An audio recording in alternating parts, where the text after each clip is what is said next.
here with, oh my goodness, Drew Brees has officially called it quits and is retiring. We heard him say, yes, basically he was retiring right after the season ended. And then we had this long period of no noise, no communication. We had no idea. Was he going to come back for one more year? But he ultimately calls it quits. And now, man, we can definitely appreciate and kind of celebrate his career because it was absolutely fantastic. So here's his resume. Only one Super Bowl champion, and he won the MVP of the Super Bowl. NFL's all-time passing leader currently. He's probably going to get beat by Tom Brady, unfortunately. Most career completions, second most scoring touchdowns, 13-time Pro Bowler, 5-time All-Pro, 2-time Offensive Player of the Year, 7-time passing yards leader, 4-time passing TDs leader, and the most 5,000 yards seasons in the entire history of the NFL. And honestly, that is the most brilliant stat that I see of Drew Brees. And now when we are talking about the category of who's the greatest quarterback of all time, it's just so unfortunate that Drew Brees only has one ring. That's why I was kind of secretly hoping he wasn't going to retire and he was going to challenge Tom Brady just one more time, because he needs more than one ring, because especially when you're going against Tom Brady, who's got freaking 7. You can't just have one ring at the quarterback anymore. That's kind of what's the knock on Aaron Rodgers' legacy. Yes, he's a great talent, but he can't be the greatest quarterback of all time with only one ring, especially now that Tom Brady's got 7, one with a different team now. It's just too much for these other great quarterbacks that were before this 2020 season. We're all in the conversation decently equally. If we're just kind of putting up the top 3 there, Drew Brees, Aaron Rodgers, Tom Brady, I'd probably put Tom Brady at maybe 45%, and then Drew Brees and Aaron Rodgers equally, whatever the rest of the 55% evenly broken down, whatever that is. I give that to Drew Brees and Aaron Rodgers. So it was definitely close to GOAT argument. But now that Tom Brady's left, instantly won a ring year 1, went through Drew Brees, went through Aaron Rodgers, all on the road. I mean, it's over now. It's over. Tom Brady has officially gotten that crown of greatest quarterback of all time, and it is truly, truly just unfortunate for Drew Brees, because honestly, I was ready. I was ready before this season. If he won one more ring, I was ready to call this man the greatest quarterback of all time, basically just because of these most 5,000-yard passing seasons, because it's honestly ridiculous, folks. So here it is. Not only does he have 1, folks, not only does he have 2, folks, not only does he have 3, he's got what, 5,000-yard passing seasons. Here's one, 5,069 yards. Here's another one, 5,400 yards. Folks, you not only got the 5,000, you got the 400 yards past 5,000. That's wild, folks. I can't express how wild that is. Then he's got 5,100. 5,200. Is it only 4? It may be only 4. But either way, it's great, folks. It is is it 5? It is 5. 5,162. He threw 3 straight seasons of 5,000 yards. And not only did he have 5,000-yard seasons, he was very close to having like 7, because he threw for 49.52, folks. So just 50 yards away from another 5,000-yard season. And then he also threw for 48.70. So about 230 yards off of 5,000, just an extra game. I mean, if he played one more game, he would have got there to 5,000. But look at this stretch of yards, folks. 5,400, 5,100, 5,100, 4,900, 4,800, 5,200. I mean, folks, do you know how unbelievable that kind of 5-year, 6-year stretches that we just listed off? That is absolutely magnificent. And not only did he have the yards, he had the completion percentage to back it up. I mean, he's the only quarterback with multiple 70% completion seasons, folks. So basically, the 2 greatest things you can do, great completion percentage and a ton of yards. Drew Brees is like the only quarterback with multiple absolutely like astonishing stats here. We got 70% completion, 68, 71, 72, 74, 70, 70. Again, it's just wild. And when we talk about who's, also, in the conversation of greatest quarterback of all time, Aaron Rodgers, he's got no 5,000-yard season. Zero. And Drew Brees almost had 7. 7 of those things. And then when we go to completion percentage, Aaron Rodgers only threw 70%. Like, twice in his career. 71% when he played 2 games, so we can't even count that. And then just this year, when everybody's completion percentage is like inflated, because Josh Allen just threw 69%, which is wild. That's exactly when Aaron Rodgers threw his 70% this year, and this year alone. And then, we're talking about 65, 64, 65, 66, 67, 68. So yes, close to that 70, but not to that 70 mark. And Drew Brees has done it, so we know you can get up to there. So he's better than Aaron Rodgers stats-wise. They both have 1 ring. I got to give Drew Brees that nod over Aaron Rodgers because these stats are just ridiculous. And then when we talk about the actual GOAT, Thomas Brady, folks, 7 Super Bowls, been to 10 of them, just absolutely wild. He's nowhere even close to these stats, folks.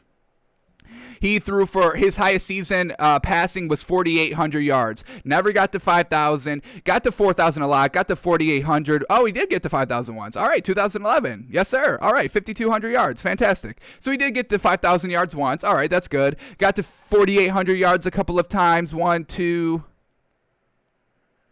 2 times, got to 4,800, got to 4,600 a couple of times, 4,500 a couple of times, but once again, still never getting to 5,000 more than once, and that's what makes Drew Brees so great. I mean, these are all the quarterbacks that threw for 5,000 yards. Dan Marino once, Drew Brees 5 times, Tom Brady once, Matthew Stafford once, Peyton Manning once, Ben Roethlisberger once in 2018. How crazy is that? Patrick Mahomes in 2018, and then Jameis Winston in 2019, which he's honestly, I can't believe he made it into this elite group, but he somehow found his way in there. I don't know. The 30 touchdown, 30 interception season, the man was absolutely just slinging it.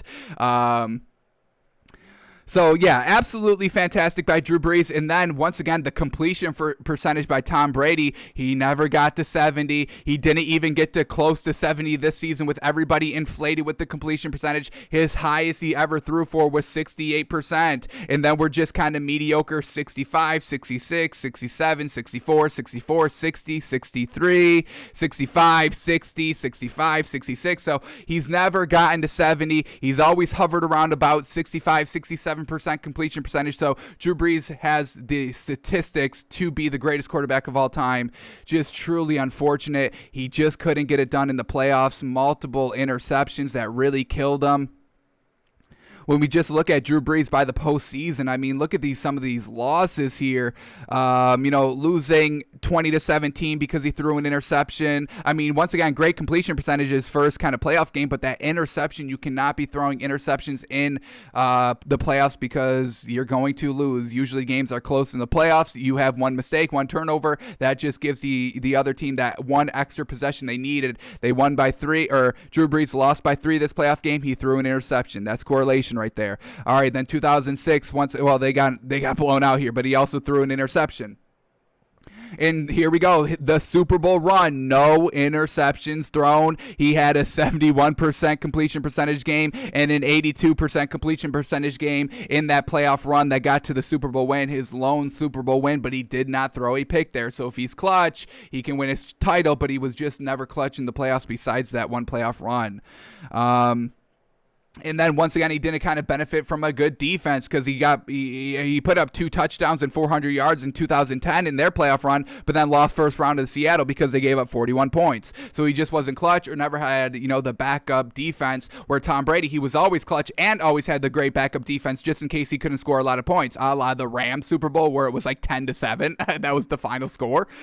So Tom Brady, he was always clutch and he always had the defense to back him up. Unfortunately, Drew Brees didn't have the luxury of the defense and didn't have that clutchness gene in him, really. Alrighty, let's just kind of finish out his playoff run here. 2011, they lose because he throws 2 interceptions in a playoff game. Then in 2013, he threw 55% completion percentage, so that's not going to get it done. He didn't throw any picks, but once again, just not that clutch gene, not being great. I mean, Drew Brees throwing 55% completion percentage is basically like garbage. That's not a good game by him. As we said, he's got 70% in entire seasons, folks. All right, then in 2017, he threw 2 interceptions against Minnesota. That's why they lose. 2018, he throws an interception against the Rams. That's why they lose by 3 points, 26-23. 2018, he throws a pick. That's why they lose by 6 against Minnesota again. Also, the pass interference calls because of that. And, Stephon Diggs, the Minneapolis Miracle, unfortunately. So, kind of got, just, short end of the sticks, these last couple of years in the playoffs. And then this year, 2020, he throws 3 interceptions against Tom Brady, folks. That gets you the loss. So just couldn't be clutch. And like we said, we could have given this man maybe a little bit of a pass here if he stepped it up this season, or if Tom Brady never won, or if he beat Tom Brady, but he lost head-to-head. He lost head-to-head to Tom Brady right now. And I know they're past their primes, but, Tom Brady is still winning championships. So what are we doing? We can't say age is a factor if Tom Brady's winning right now. So it's just truly unfortunate. I wanted to see this man go down as the greatest quarterback of all time. Man, why did you have to go to lose to Tom Brady this season? And why did you throw 3 interceptions? Darn it. And I know he was injured, and I know he was banged up, but that just speaks to how great Tom Brady is even more, because he doesn't get injured. Ugh. Tom Brady's to go, folks. Court is adjourned. I have ruled. I have ruled.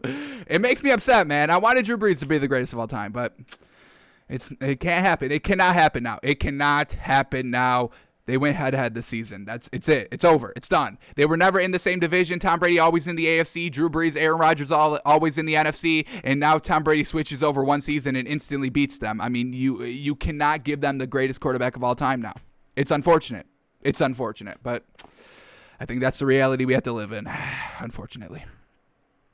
Alrighty, but it's not all over for Drew Brees. This man is going to NBC's Football Night in America to be an analyst. He's not going to do what Tony Romo does, call the games. He's just going to kind of be in the studio, breaking down the pregame, for those 2 hours, hour and a half, however long Football Night in America goes. But yeah, I've got no problem with that. I don't know if he'll be a great announcer like Tony Romo. I mean, Tony Romo is just absolutely fantastic, and I never even thought. I mean, I didn't think he would be that great at talking, when he was with the Cowboys, always during the interviews. I never thought, that would be his gig, but he's the only announcer I actually listen to or like to listen to. Joe Bucket and Troy Aikman are good too, but Tony Romo's in a league of his own. So Drew Brees, we can be seeing him on Football Night in America breaking down the greatest quarterback of all time on Sunday nights. Tom Brady. Darn it. Alrighty, and then now here's the big question: Taysom Hill or Jameis Winston? So I'm sure y'all heard the story because the headline is just wild. And this just speaks to, once again, how we just said a couple days ago on the show that this kind of lowering of the salary cap has gotten these kind of teams and players kind of, lawyers and agents kind of scrambling to do whatever they can just to bring down the cost of these players just a little bit more. So the Saints are restructuring Taysom Hill's contract to a 4-year, $140 million extension, but it's all right because all those years are voidable and they actually free up $7.5 million by doing this. So it's just a lot of lingo in these contract, folks. Taysom Hill's not getting 4 years, $140 million. They will be voiding those years as they come. But it's just, once again, this wildness of these contracts just to get everybody under the salary cap. We got Taysom Hill, backup potential third-string quarterback getting $140 million deals out here. But somehow that saves money. I don't get it because I obviously have no idea what contract language is. But hey, if it works, it works. But actually, I would kind of pay Taysom Hill $140 million. I think I would. I think I would give him actually that money. I do. I am a big fan of Taysom Hill as a passer, not a gadget guy. Alrighty, so now let's get into, also let's say this before we get into that, but Jameis Winston is going to be brought back to New Orleans, but it's not guaranteed a starting role, so we are going to have quarterback competition at the camp. That is something that is going to happen. It is going to be Jameis Winston versus Taysom Hill. Do they bring in somebody else? That's still a possibility. I'm still sure they want to get Russell Wilson. I mean, now that Drew Brees is officially gone, they can make that good run for Russell Wilson or Deshaun Watson. So we'll see what happens there. But just the two quarterbacks right now, Jameis Winston or Taysom Hill, I think I got to give it to Taysom Hill, folks. I absolutely loved what he did this season. So let's break down. He played about 4 games for Drew Brees while Drew Brees was injured this season. So in his 3 starts, he went in his 4 starts, he went 3-1, folks, and he was actually good. First game up against Atlanta, they went 24-9. He had a 78% completion percentage, 233 yards, no touchdowns, no interceptions passing, but he had 2 rushing touchdowns. So he is a dual threat quarterback that is a true kind of dual threat because his passing ability, he can air it out and he can also run. I mean, this man's very, very explosive. He's maybe a step, maybe just a hair step behind Kyler Murray's speed. Yes, like that's how fast this man is. So he's got a great dual threat game. So game one, they win. Absolutely fantastic. No turnovers, 70% completion percentage, touchdowns, scoring points. That's what we love to see. Then the next game against the Denver Broncos, they win 31-3. He had 56% completion percentage, not great. He threw an interception, once again, not great. He ran for 44 yards, 2 touchdowns, but they were still able to score the ball other ways, and they put up 31 points in the defense. Bails them out a little bit, only giving up 3. So not a great game, but they still get the win, so I'll take that. Then his third game, once again against Atlanta, he steps it back up. They get the win, 21-16, 72% completion percentage, 200 yards, 2 touchdowns, no picks, throwing the ball touchdowns, no rushing touchdowns. But that's what this man can bring against the same team in a 3-week stretch. He ran for 2 touchdowns in one game, no touchdowns passing, and 2 passing touchdowns, no rushing. So he can switch up the game if he needs to. He can be the pure passer if he needs to. He can be more of a running kind of Lamar Jackson heavy running quarterback if he needs to. So he can switch up his game. Love to see that. And then he ended up losing to Philadelphia his last game, 21-24 close game, 73% completion percentage, 291 yards, 2 touchdowns. That pick is killer, unfortunately.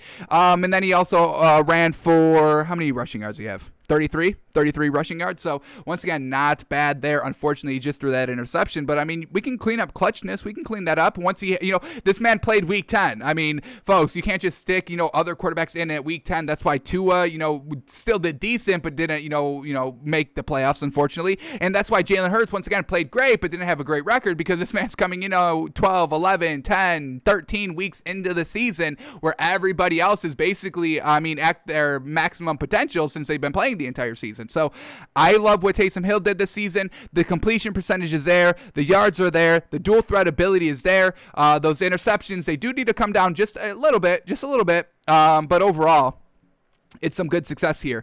So I do think I like Taysom Hill over Jameis Winston. I mean, we all know Jameis Winston can throw for 30 touchdowns, 5,000 yards. I mean, this man can sling it, but we get those tons of interceptions with him. And, he did throw the ball a couple of times this season, just in kind of different spots with, Drew Brees still being out and, just kind of different gadget plays. And when we look at what Jameis Winston did, do I have it up? Do I not have him up? I thought I had him up. Who's this? I got 2 Taysom Hills. Who's this? No, here he is. All right. When we look at what Jameis Winston did this season for the Saints, obviously, no full games like Taysom Hill, but he threw no touchdowns. And how many passes did he have?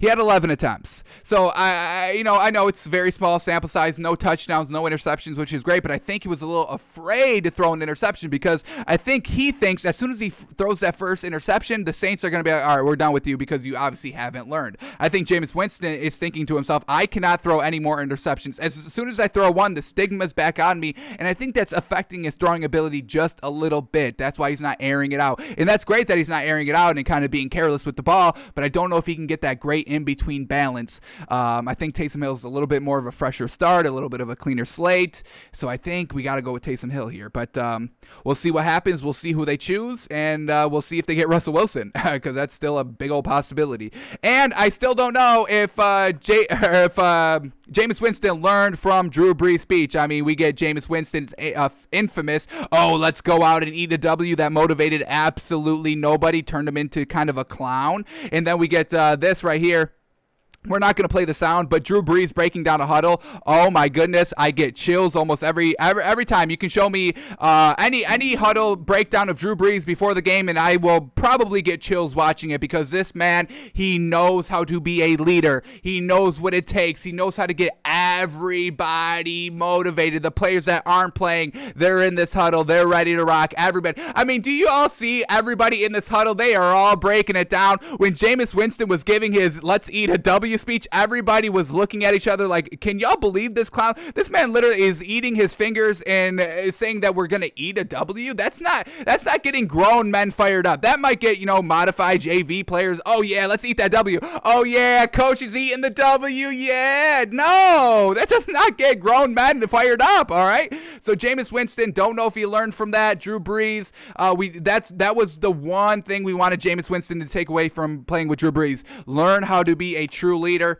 We haven't seen it because I have not seen. Well, first of all, he's never been the starting quarterback, so he can't break down a huddle if you're not going to be the starting quarterback. And second of all, I just have not seen him kind of interact on the sideline with the Saints players or anything like that. But folks, once again, I mean, we're going on a 3-minute highlight clip here. We're not going to watch all 3 minutes, but every single clip is everybody involved. Look at this. Everybody is fired up. Everybody's hands are in, and that's really kind of the true test of a great kind of breakdown, a great kind of pregame huddle. Is everybody in the back? You know, these rows can go a couple deep because there's so many players and so many people there, but is everybody putting their fist in? Is everybody in the back row? First of all, can they hear you? Are they believing what you're saying? Can they still feel the energy, you know, a couple of yards back, not being in that center? Are they putting their hands in when Drew Brees talks? You bet your ass they are, because Drew Brees, once again, he can command a huddle, he can command attention, he can command respect. This man is an absolute leader on the football field. So if Jameis Winston can take this away from Drew Brees, then maybe I give him a chance at the starting position. But